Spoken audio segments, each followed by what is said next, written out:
ఏలూరు జిల్లాలో ఓ RTC bus పెద్ద ప్రమాదం నుంచి త్రుటిలో తప్పించుకుంది. విజయవాడ నుంచి అమలాపురం వెళ్తున్న ఏపీఎస్ఆర్టీసీ బస్సులో సాంకేతిక లోపం తలెత్తింది. డ్రైవర్ అప్రమత్తతతో ప్రయాణికులు సురక్షితంగా బయటపడ్డారు. ఈ ఘటన ఏలూరు కాలేజ్ ఆఫ్ ఇంజనీరింగ్ సమీపంలో జరిగింది. బస్సులో సాంకేతిక సమస్య ఏర్పడి మార్గమధ్యంలో ఒక్కసారిగా నిలిచిపోయింది. వెంటనే అప్రమత్తమైన డ్రైవర్ ప్రయాణికులను మరో ఆర్టీసీ బస్సులోకి తరలించారు.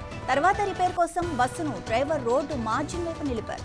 సరిగ్గా అదే సమయంలో వేగంగా వస్తున్న ఓ కంటైనర్ లారీ బస్సును ఢీకొట్టింది. ఆ ధాటికి ఆర్టీసీ బస్సు ప్రమాద అంచుల్లోకి వెళ్లిపోయింది. అయితే ప్రయాణికులంతా అప్పటికే మరో బస్సులోకి వెళ్లిపోవడంతో పెద్ద ప్రాణ నష్టం తప్పింది.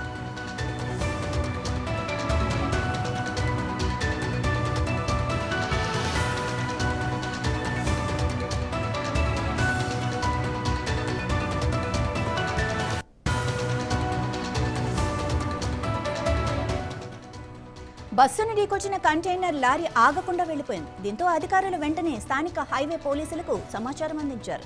పోలీసులు వెంటనే రంగంలోకి దిగి హైవే పోలీసుల సహాయంతో ఆ కంటైనర్ లారీని పట్టుకున్నారు.